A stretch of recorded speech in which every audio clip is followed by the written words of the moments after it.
All right, we are back at it tonight, and we want to talk about an SOS. Okay. Babe, when you think about an SOS, it's usually when somebody's in distress. Absolutely. Ships are sinking. They're shooting a flare gun. Somebody's trapped on an island. They're burning a fire. Or they're sending up a white flag. Oh, that's surrender. Oh, that's surrender. That could be, well, that could be an SOS too. That's a surrender. But an SOS is a distress signal for somebody who's in trouble. So with that in mind, why would somebody need to send up an SOS in their marriage? Well, it could be that they're not having the intimacy that's needed. It's been a long time since they've had any connection with one another. So there could be, a long lull as to why there's an SOS that's been sent up. Yeah, all of that. And so what we are focused on Naked and Unashamed is we want to make sure that married couples are being consistently intimate. Yes. Because there's a danger when you're not being intimate and your spouse goes to work and they've got a lack of love all over them. People can sense when your spouse is not getting love at the house. They can pick it up. They can smell it on them.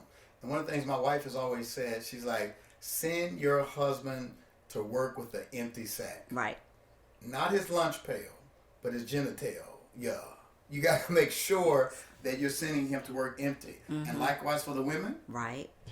Make sure that you're communicating, that you've given your affirmations. You told your wife that she looks beautiful, that she smells good, because you don't want, even if a man does say that, she's already received it at home, so it's just gonna roll off. Yeah, player, you ain't getting nothing from this one, because I tell her she looks beautiful every morning. I'm looking at her like I saw her the first time. I'm lusting after my wife. That's right. I said it. I'm lusting after my wife. She looked good. I can't take my eyes off her. I can't take my eyes off you, baby.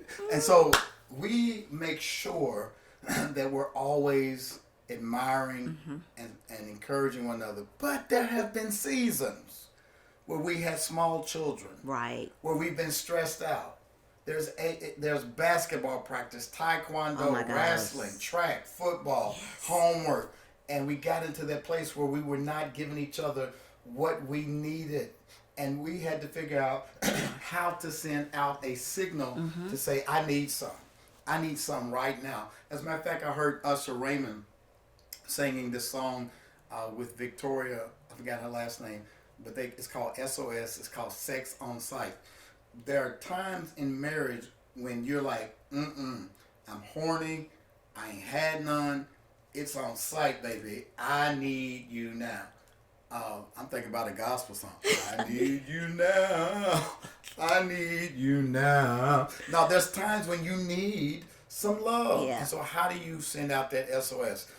You got to communicate. You got to create a signal system. What do you think I'm talking about when I say signal system? I think when you talk about a signal system, that it could be some things that, like, jokes between the two of you guys that no one else knows, that's intimate, or there could be a code word. Another thing that I've given to couples is a candle that says, when this is lit, you need to get on my Yeah, that thing. And so when you walk in and you see that candle lit, you know it's on. You got to create a signal system. Like Batman in Gotham City, whenever the commissioner needed Batman, he would put that bat signal, and Batman would just show up. Hey, you need me? What's going on? You got to have a signal so your husband like, ooh, she want me to come lay that thing down. Or she sees the signal, she's like, he want me. So whatever that signal system is, y'all got to create it. Right. Then you got to set the tone. The tone is all about let's set the atmosphere. I don't know why all these gospel songs are coming up in my head. That's okay. You got to set the atmosphere. So one of the ways we set the atmosphere is like, I'd be like, hey Siri, play 80s R&B. Now playing 1980s R&B. What song is that? Start a romance. So my wife knows when she walks in the bedroom, candles are lit, and 80s R&B music is going, she knows what time it is. I'm setting the tone. What's another way to set the tone? Another way to set the tone is I love it when Call me Big Papa. I don't call you Big Papa. When you light candles around the bathtub, Okay. or when it's cooler outside, where you light the fire in our bedroom and you lay out a blanket and you have the massage or the music is playing. So I know, yeah, it's on site. I got a song for it. What's that? Turn off the lights And light a candle. Yeah, Katy Pendergrass. I got that right. So create a signal system, set the tone. Watch this, y'all. You got to be responsive. Don't have me sending out no signal and you act like you didn't see it. So what do you think it means to be responsive? Well, when you see the signal, sometimes men or women, we may be like, I'm not in the mood. There's something else that's going on. But you have to be responsive to the signal, even if it's a later on signal. But you have to communicate like, baby, I see, the candle lit, or I hear the music. But let me tell you, this is what's going on. Such and such just fell down the steps, or I've got to help with the homework. There's some things that's going on. So it may not be a right now type of thing on site, but where it's later on, let's get intimate.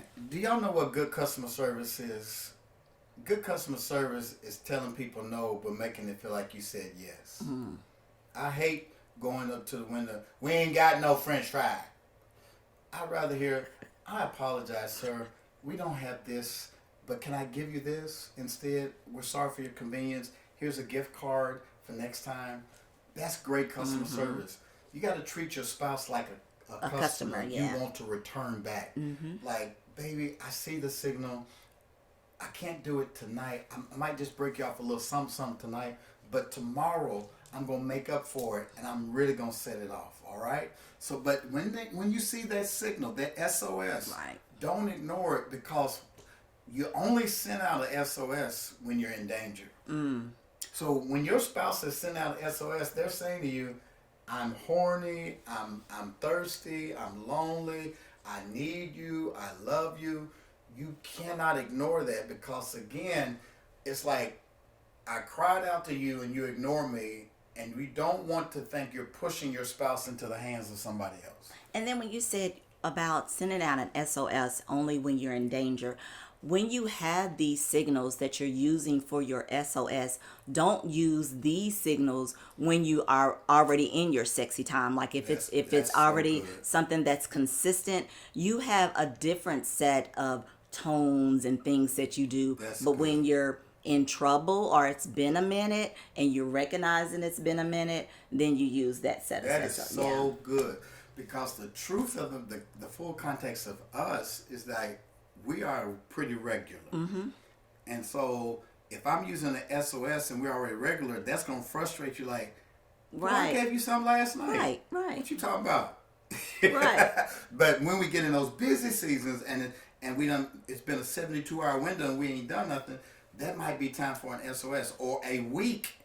We talk to married couples, y'all, and they're like, yeah, we haven't had sex all month. What the what? Yeah.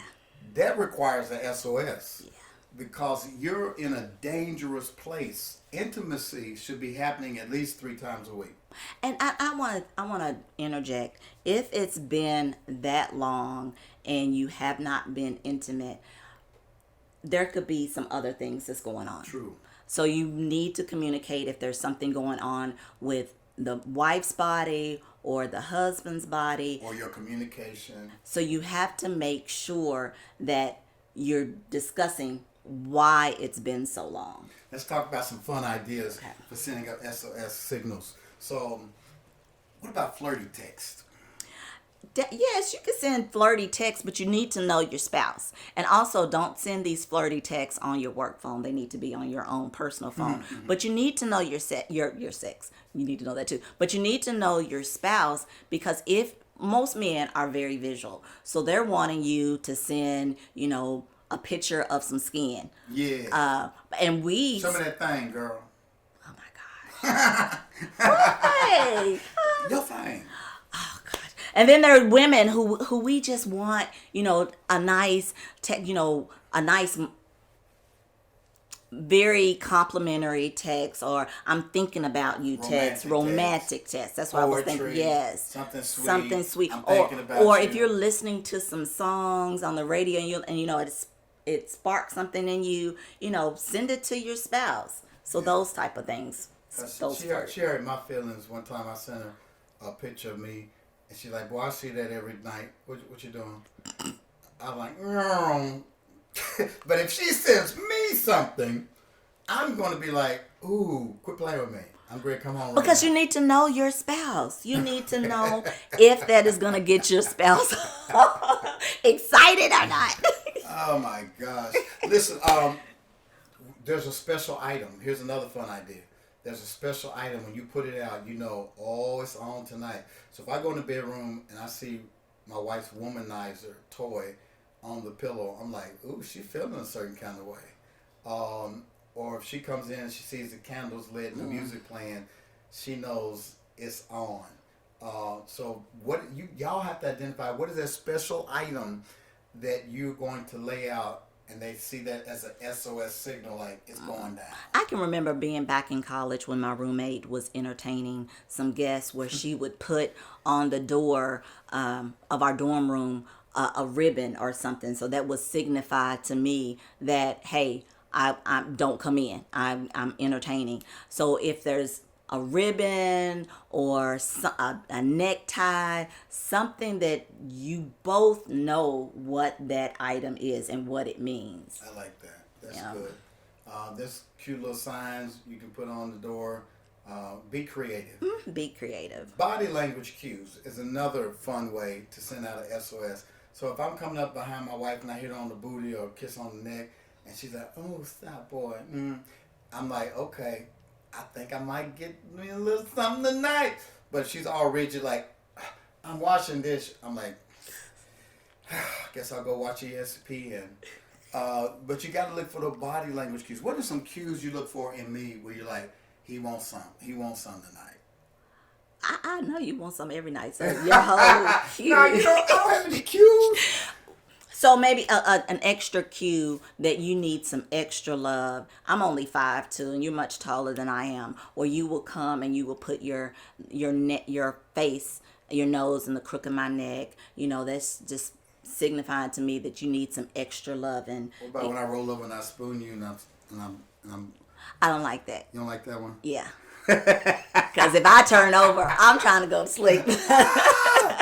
You got to come up with some body language cues that work for you. What's your body language saying that says, I need you tonight? Mm-hmm. And then there is, watch this, playful challenges, like leaving notes around the house. You remember when we used to travel, what did we do?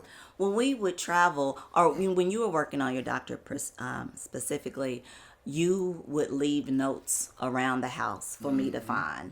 So it wasn't one that was just in the bedroom. I would find them everywhere. It could be a drawer I open up and there's a little post-it note with a nice little sweet message on it. And then I'd also, in return, like when you would travel, I would put either a card or spray some perfume on a piece of lingerie, put it in your bag to let you know that I'm thinking of you and to remember me, to think of me while you're gone. Man, one time my wife put together a calendar. She's like, I'm your calendar girl. Y'all, she went in the closet, took pictures on her phone with her birthday suit on, doing some things, and she put them in a calendar, printed them out, put it in my suitcase. I wanted to turn around and come back home when I found that. And I still got that calendar. It's been about 10 years ago. I still got that calendar hidden in my closet just in case somebody knows it, tries to find it. But what we're saying is be creative. Yeah. Be very creative. The last thing we want to tell you tonight is to make sure the SOS is mutually respectful.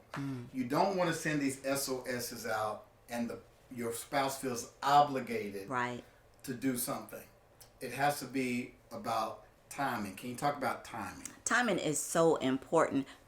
When life is lifing, as you say, life is lifing. So you need to make sure that the time is right, that there's not something else that's going on, there's not some communication barrier that's going on between the two of you, because how would you, that doesn't make any sense to light this candle and you guys are not even, having a good, honest dialogue with one another. So make sure that the timing is right so that you both can be receptive to it. And make sure it's safe. Yes. You don't want to send out an SOS that feels demanding and it feels obligatory from your spouse.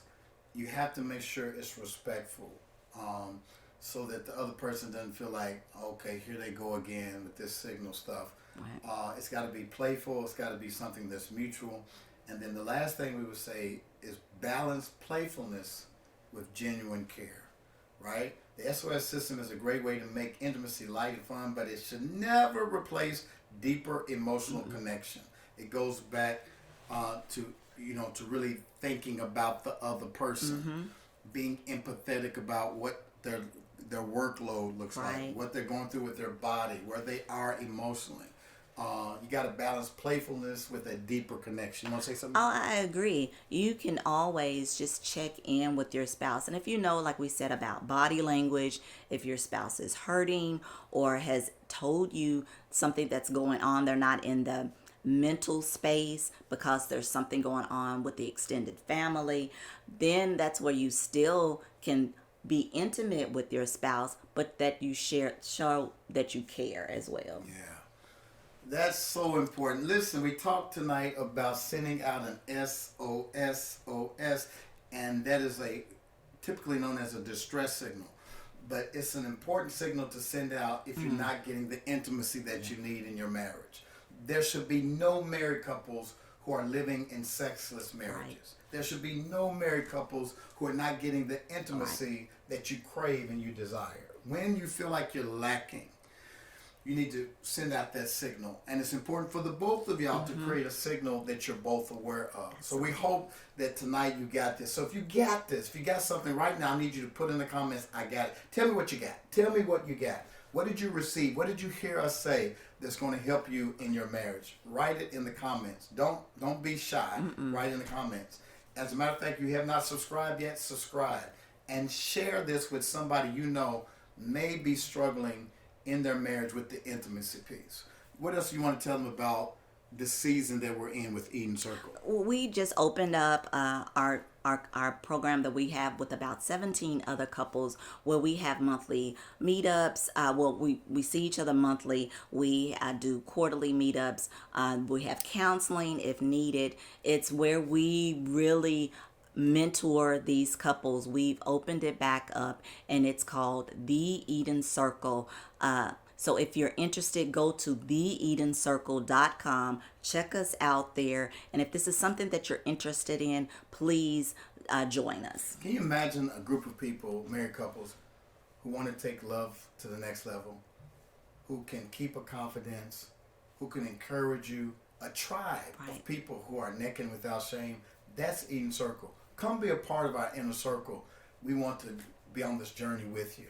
And then we've got a marriage retreat coming up next year, June 5th through the 8th, in Los Cabos at an all-inclusive resort. Very romantic, very sexy, and it's going to be off the chain. So Rhonda and I are working out the details, and we're hoping to release the information, the payment plan, for you in October. So please stay tuned.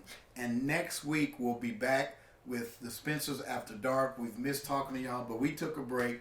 We celebrated 31 years of marriage. Had to take my baby on a little trip, so we could send us some signals. We don't need to send up no signals. That's right. But we lit some fire though. Yeah. Yeah, it was fire. And so we just appreciate y'all rocking with us, and we love you so much, and we can't wait to see you next week. Listen, don't forget to subscribe and share, and we'll see you a little bit later. And remember to always remain naked and Without shame. we'll see you soon.